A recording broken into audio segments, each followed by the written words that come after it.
దేవునికి స్తోత్రం. హల్లెలూయా. ఈ పాట ఇదివరకు విన్నారా మీరు ఎప్పుడన్నా? విన్నారా?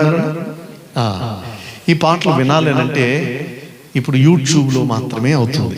ఇదివరకు క్యాసెట్లు ఉండి, తర్వాత దినాల్లో సీడీలు వచ్చినాయి. సీడీల కాలం అయిపోయింది, క్యాసెట్ల కాలం అయిపోయింది.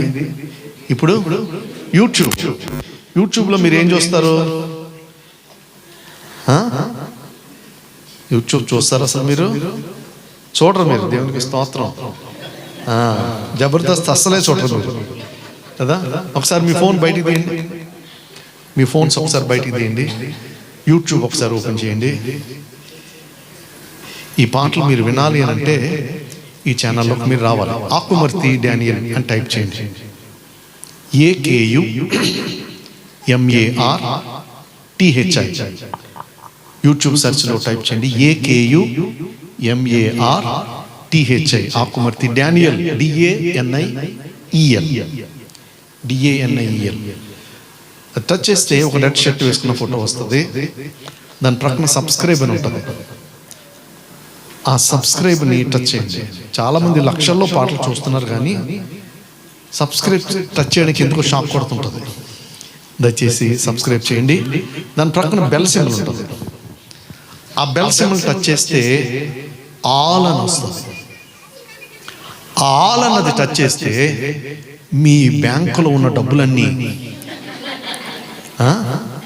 నాకు రావు, కానీ నేను విడుదల చేసే ప్రతి పాట, ప్రతి వర్తమానం, ప్రతి షార్ట్ ఫిల్మ్ మీకు ఉచితంగా వస్తుంది. కనుక మీరందరూ కూడా సబ్స్క్రైబ్ చేయండి, మీ బంధువులకి, స్నేహితులకి పంచుకోండి. వాక్యానుసారమైన, వాక్యం చేత నింపబడినటువంటి పాటలు మీరు వినగలుగుతారు, చూడగలుగుతారు. సో ఈ పరిచర్యలో మీరు కూడా భాగాన్ని పంచుకోండి. మీరు పాటను చూస్తున్నప్పుడు, అయ్యా మేము పాస్టర్ అరుణ్ గారి సంఘం నుంచి మేము చూస్తున్నామని ఒక కామెంట్ పెడితే, ఆ సబ్స్క్రైబర్స్ కోసం నేను ప్రార్థన చేసేటప్పుడు మిమ్మల్ని, మీ సంఘాన్ని జ్ఞాపకం చేసుకోవడానికి నాకు వీలవుతుంది. కనుక ప్రతి వారు కూడా లైక్ చేయండి, ఒక కామెంట్ పెట్టండి. ఆ విధంగా చేయడం ద్వారా ఈ పరిచర్యలో మీరు కూడా భాగాన్ని పంచుకున్న వాళ్ళు అవుతారు. హల్లెలూయా, హల్లెలూయా. కనుక ఈ ప్రత్యేకమైనటువంటి దినాన్ని, నిన్నటి దినాన్ని మరలా మేము కలుసుకున్నాము. పాస్టర్ అరుణ్ గారు, నేను, చుత్తెనూషి గారు అన్నప్పుడు ఈరోజు అన్న మరి మార్నింగ్ మీరు రాగలుగుతారా అని అంటే, అక్కడ యాక్చువల్గా 7కి అయిపోవాలి, అక్కడ 7:30 వరకు అయ్యింది. మరలా అక్కడి నుంచి బయలుదేరి మీ దగ్గర రావడం కొంచెం లేట్ అయింది, అంచేత నన్ను క్షమించండి. మంచిది. యోహాను సువార్త 20వ అధ్యాయం. యోహాను సువార్త 20వ అధ్యాయం 18వ వచనాన్ని చదువుతాం.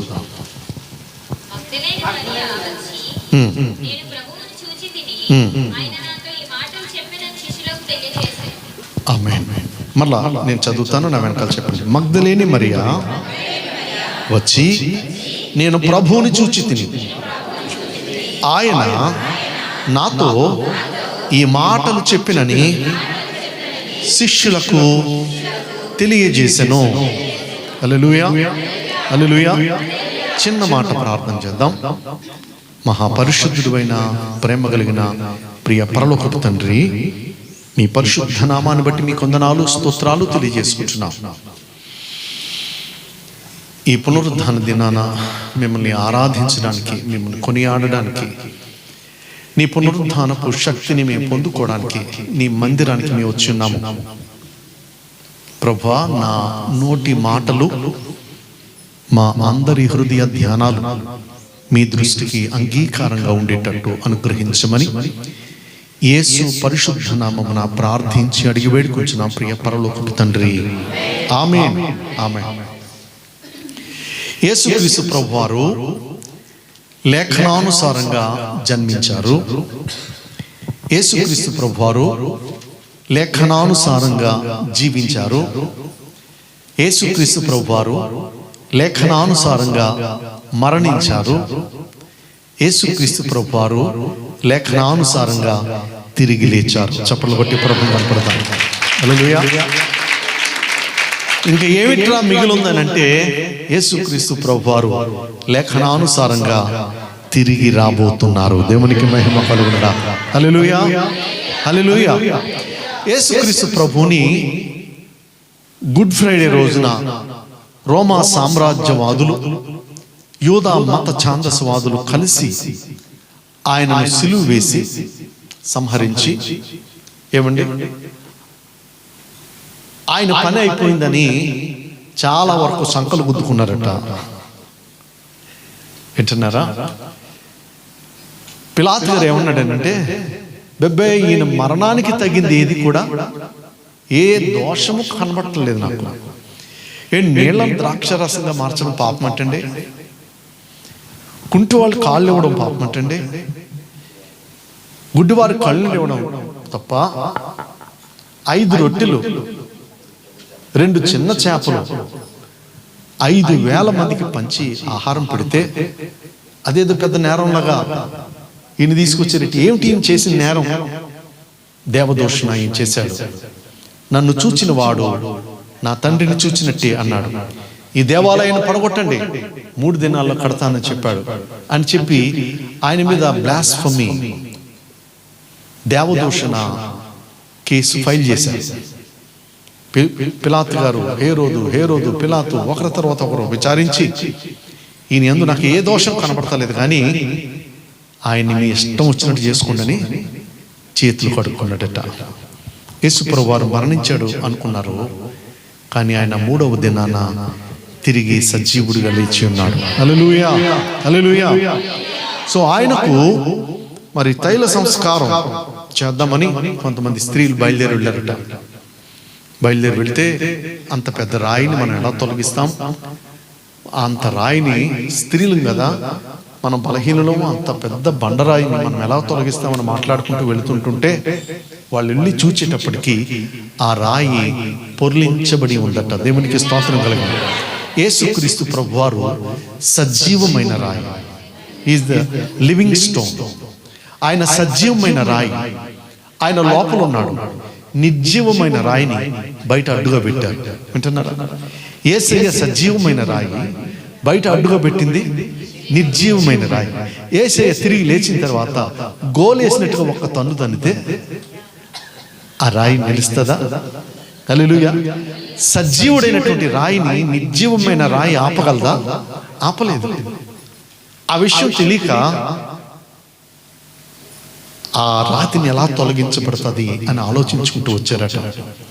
పిలాతు, యూదా రాణువారు ఆ యొక్క సమాధికి కాపలా ఉన్నారు. ఎవడన్నా బతుకున్నవాడు కాపలా ఉంటాడు, చనిపోయినడికి ఎక్కడన్నా కాపలా ఉండడం చూసామా మనం? ఏమండి, చనిపోయినోడికి ఆ సంఖ్యలు అవన్నీ కూడా అడ్డుగా వేసి పెద్ద పెద్ద తాళాలు వేసి దానికి సీలేసి ముద్రేసి, ఏమండి, ఒక పటాలం అంతా కూడా అక్కడ ఉండి కాపలా కాయడం మొదలు పెట్టారట. యేసు ప్రభువు వారు తిరిగి లేచినప్పుడు సమాధులన్నీ కూడా తెరవబడ్డాయట. చనిపోయిన వాళ్ళు చాలా మంది లేచారట. అక్కడ ఉన్నటువంటి పోలీసులు, అక్కడ ఉన్నటువంటి రాణు వారు అందరూ కూడా మూర్చబోయారట. ఏమండి, ఎవరికి ఏం అర్థం కాల. యేసయ్య సజీవంగా లేచాడు. అయితే ఈ మరియా, మగ్దలేని మరియా, ఆ సమాధి తోటలో ఆమె ఏడ్చుకుంటూ తిరుగుతుందట. నా యేసే లేడు, నా యేసుని ఎవరో ఎత్తుకెళ్ళిపోయారు, నా యేసుని ఎవరో ఎత్తుకెళ్ళిపోయారని ఆమె ఏడుస్తూ ఆ సమాధిలోనే తిరుగుతూ ఉంటుంటే ఒక ఆయన కనబడ్డాడట. ఆయన అనుకుందట, తోటమాలి అనుకుని అతను అడుగుతుందట, అయ్యా నువ్వు ఆయన ఎక్కడన్నా ఉంచావా? నాతో చెప్పు, నేను ఆయనను మోసుకుని వెళ్ళిపోతాను. ఈవిడ ఎంత ఉంది పాపం. యూదుడైనటువంటి యేసుక్రీస్తు ప్రభువు రాజానుబాహుడు కదండి, 6 అడుగుల కంటే ఎత్తుండి దేహ దారుఢ్యం కలిగిన వాడిని ఒక స్త్రీ మోసుకుని వెళ్ళిపోవడం సాధ్యమవుతుందా? నేను పడిపోయినా పర్వాలేదు, మళ్ళీ ఇస్తాను, మళ్ళీ మోసుకెళ్ళిపోతాను, పడతాను, మళ్ళీ ఇస్తాను, మోసుకెళ్ళిపోతాను, నా యేసుని తీసుకెళ్ళిపోతాను. ఆమె ఆసక్తిని చూచి అప్పుడు యేసు ప్రభువు అన్నాడట, మరియా అని పిలిచాడట. ఎంత మంచి స్వరం అది. వెంటనే మరియా అందట, రబ్బూని, బోధకుడా. ఎంత అద్భుతమైనటువంటి సన్నివేశం.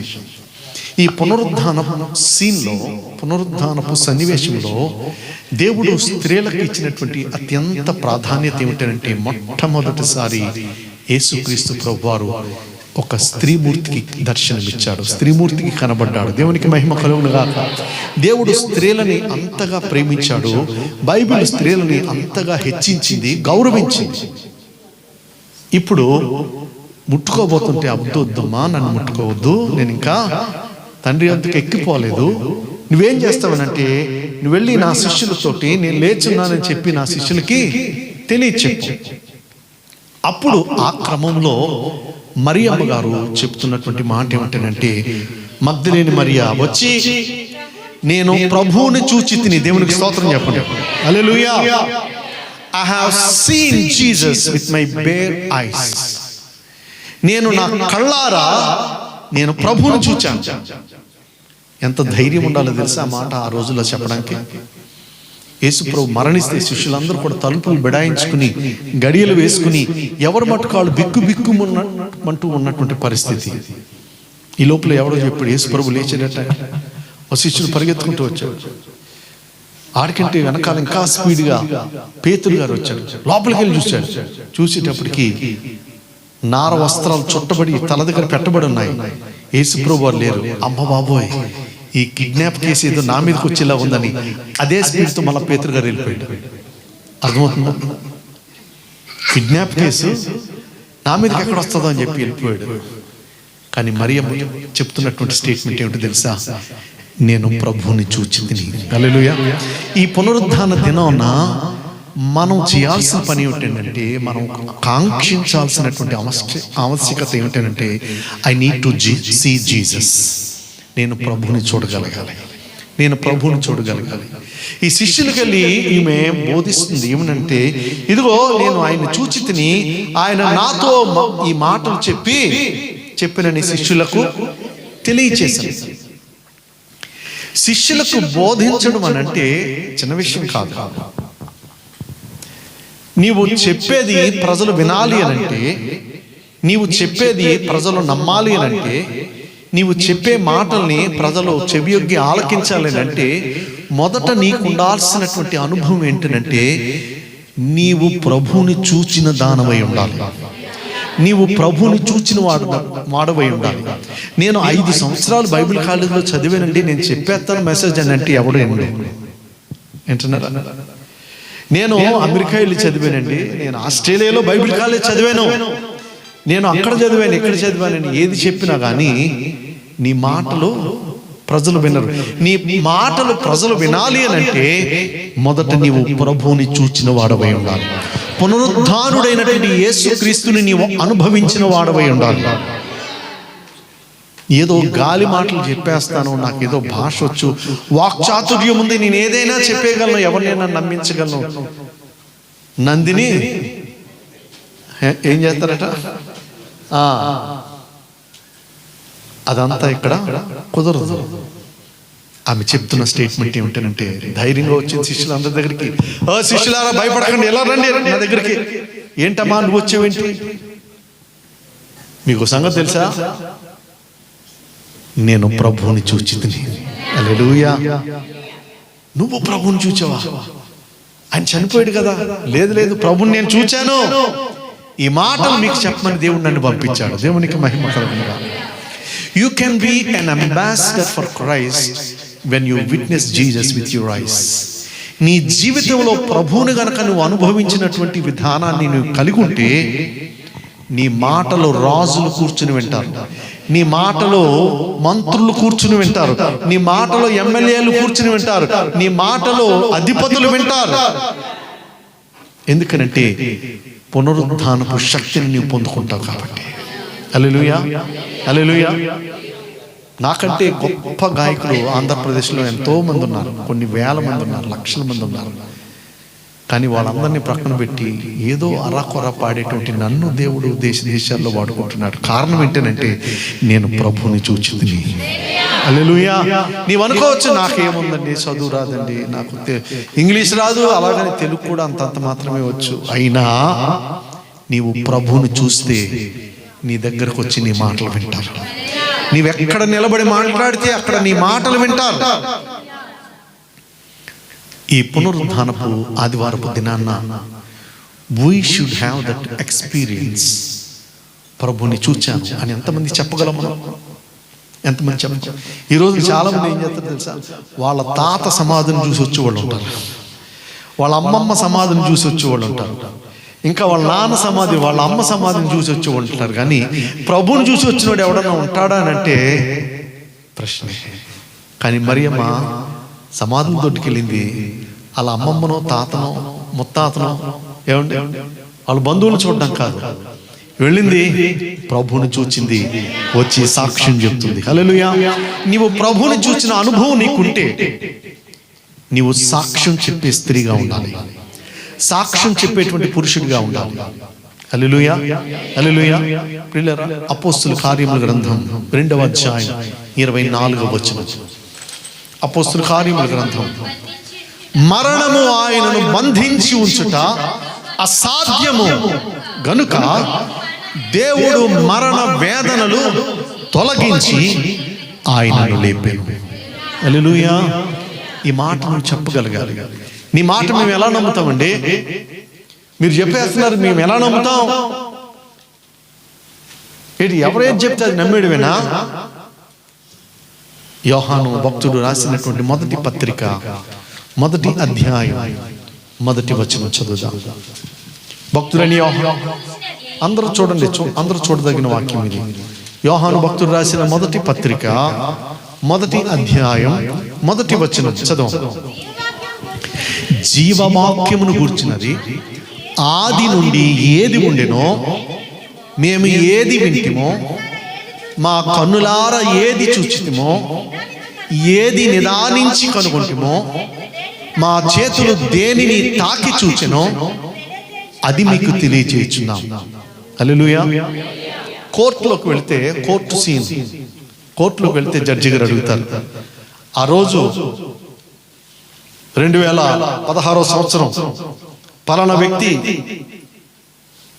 వేరొక వ్యక్తిని చంపాడు, ఆ చంపిన వాడిని చంపుతూ ఉంటుండగా నువ్వు చూసావా అని జడ్జి గారు అడుగుతాడు. వీడు బోన్లో నిలబడి ఏం చెప్తాడు సాక్ష్యం? ఆ రోజు 2016లోనండి సాయంత్రం నేను విమాననగర్ నుంచి ఇలా నెమ్మదిగా వస్తున్నాను, చీకట్లో మరి ఇతనే పొడిసినట్టుగా ఉన్నాడండి, ఇంత కత్తిలాగా ఉంది చేతిలోని, మరి ఇతనే ఇంతే హైట్ ఉన్నాడండి, ఇతనే పొడిచాడు అనుకుంటున్నానండి అన్నాడు అనుకోండి. నువ్వు అనుకున్నదెల్లా బోనెక్కి చెప్తే నమ్మడానికి మేమేమన్నా వేరేవాళ్ళువా? నీ సాక్ష్యం చెల్లదు. కత్తిలాగా ఉందండి, అది చేతులు కత్తిలాగా ఉంటే చంపేశాడు అంటావురా నువ్వా? ఆ సాక్ష్యము చెల్లదు. ఏ సాక్ష్యం చెల్లుతుంది? జీవవాక్యమును గురించి ఆది నుండి ఏది ఉండెనో, మేము ఏది వింటిమో, కన్నులార ఏది చూచితిమో, ఏది ఆషామాషిగా కాదు, ఏది నిదానించి కనుగొంటిమో, మా చేతులు దేనిని తాకి చూచెనో అది మీకు తెలియజేస్తున్నాం. ఖచ్చితం, accurate. We were there 3.5 years with him. ఆయనతో పాటు కలిసి నడిచాం, కలిసి తిరిగాం, ఆయన ఏది పెడితే తిన్నాం, ఆయన ఎక్కడికి వెళ్తే అక్కడికి వెళ్ళాం. మా కళ్ళారా మేము చూసామండి. మేము నిదానించి కనుగొన్నాం, తొందరపడ మేము నిదానించి కనుగొన్నాం. ఏమండి, మా చేతులు తాకి చూచేయండి. We have experienced it. గనుక మా సాక్ష్యము నమ్మదగినది. We have criteria to expel the word of God. దేవుని వాక్యాన్ని ప్రకటించడానికి మాకు అన్ని విధాల కూడా అర్హత ఉంది. ఎందుకంటే మేము నిదానించి కనుగొన్నాం, కళ్ళారా చూచాం, చెవులారా విన్నాం, చేతులారా తాకాం. వింటున్నారా?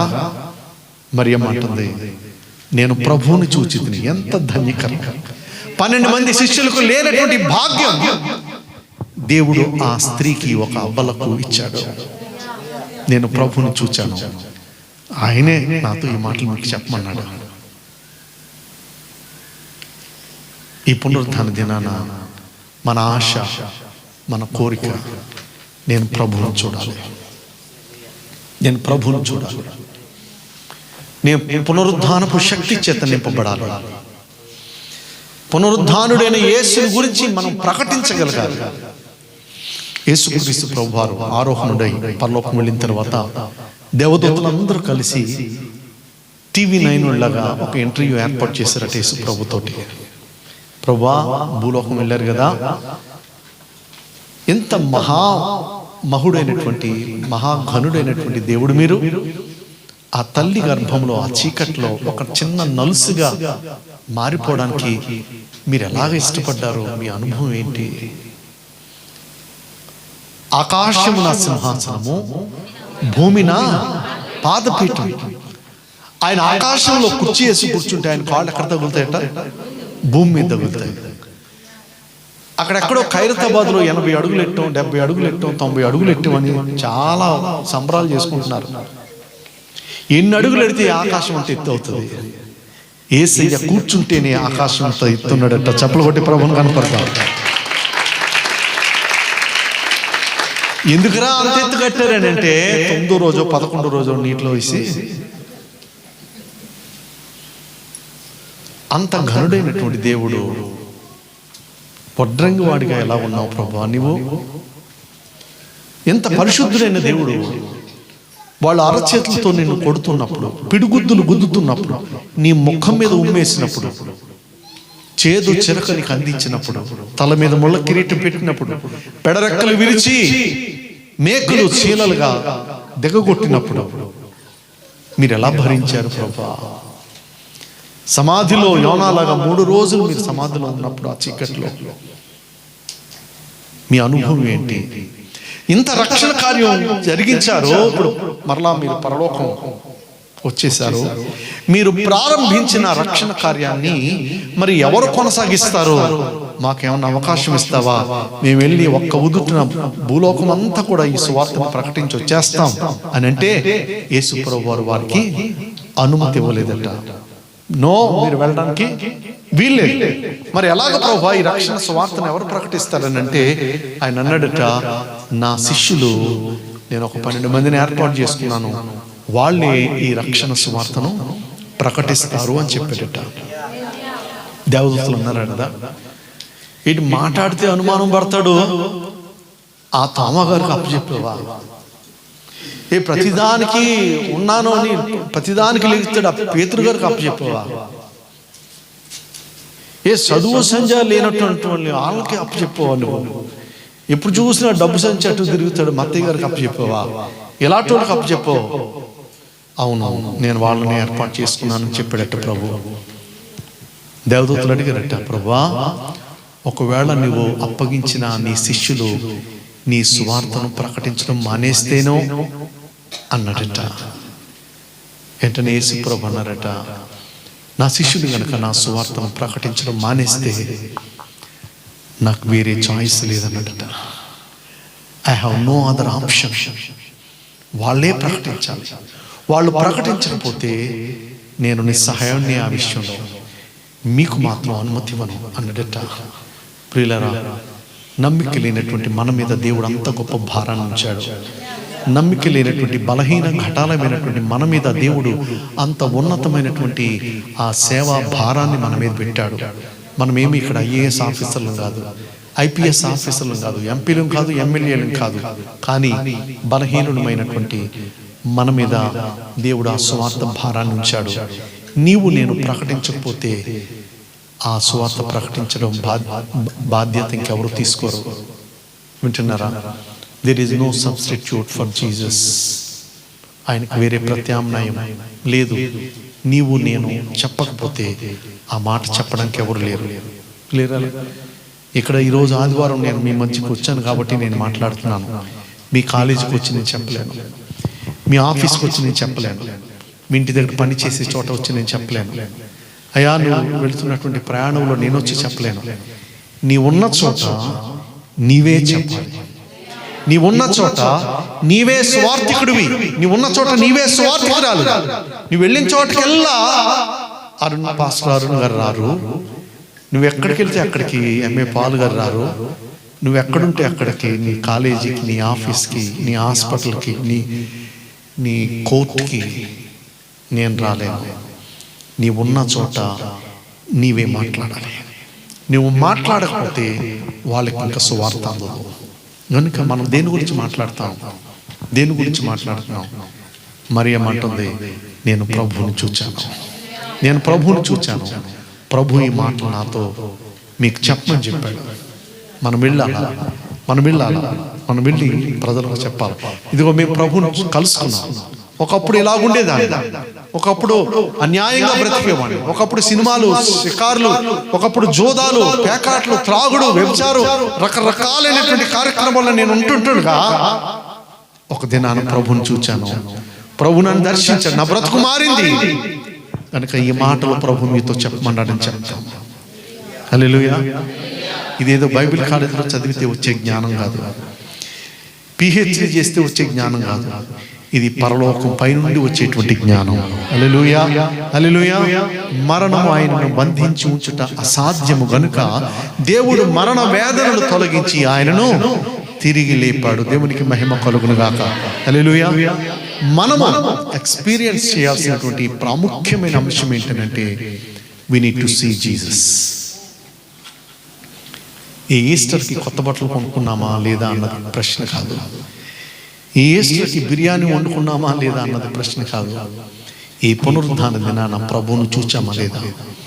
ఒకవేళ ఇంకా చూడకపోతే, ఇంకా కలుసుకోకపోతే, ఏదో మందలో కలిసి వెళ్ళిపోతున్నావేమో, నేను కూడా క్రైస్తవుని, నేను చలామణి అవుతున్నావేమో, అది కానే కాదు. నీ వ్యక్తిగత జీవితంలో నేను ప్రభువును చూచి నేను ధైర్యంగా చెప్పగలిగినటువంటి సామర్థ్యాన్ని మనం కలిగి ఉండాలి. మేము జీవవాక్యం గురించి ఆది నుండి ఏది ఉంది, మేము ఏదైతే చెవులారా విన్నామో, ఏదైతే కళ్ళారా చూచామో, ఏదైతే నిదానించి కనుగొన్నామో, మా చేతులు దేనిని తాకి చూచాయో అది మేము తెలియజేస్తున్నాం. సో నీ యొక్క సువార్తకు, నీ యొక్క సాక్ష్యానికి క్రైటీరియా ఏమిటంటే నీ పర్సనల్ ఎక్స్పీరియన్స్, నీ వ్యక్తిగతమైనటువంటి రక్షణ, నీ వ్యక్తిగతమైనటువంటి సాక్ష్యం మనం చెప్పగలగాలి. చెప్పండి, ఈరోజు ఇంటికి వెళ్ళిన తర్వాత, ఇదిగో మేము మందిరానికి వెళ్ళాం, మేము ప్రభువును చూచాం వాక్యంలో, ఇదిగో ప్రభు మాకు ఈ మాటలు చెప్పమన్నాడు. నేను తప్ప మా ఇంటి పక్కోడికి ఎవరో వచ్చి చెప్పరు. కాబట్టి నీ ఇంటి పక్కోడికి నీవే మిషనరీ. నీ ఆఫీసులో నువ్వు ఒక మిషనరీ. ఓరల్ రాబర్ట్స్ అనేటువంటి గొప్ప దైవజనుడు చెప్పాడట, ప్రపంచంలో రెండే తెగలు ఉన్నాయట. ఒకటి ఏంటంటే ఒకళ్ళు మిషనరీ, రెండో వాడు మిషన్ ఫీల్డ్. నువ్వైతే మిషనరీ అయి ఉండాలి, లేదా నువ్వు ఒక మిషన్ ఫీల్డ్ అయి ఉండాలి. నువ్వు సువార్తను అంగీకరించిన వాడవైనా అయి ఉండాలి, లేదా సువార్తను ప్రకటించవలసిన వాడవైనా అయి ఉండాలి. ఈ రెండూ కాకుండా మధ్యస్థంగా ఉంటే అది చాలా ఘోరమైన పరిస్థితి. కనుక ప్రియులరా, తల వంచుదాం, కళ్ళు మూసుకుందాం, ప్రార్థన చేద్దాం. మనం ప్రభుని చూడడానికి ఇష్టపడుతున్నామా? మరియమ్మ వేచి చూచింది. అందరూ వెళ్ళిపోయారు, కానీ మరియమ్మ వేచి చూచింది.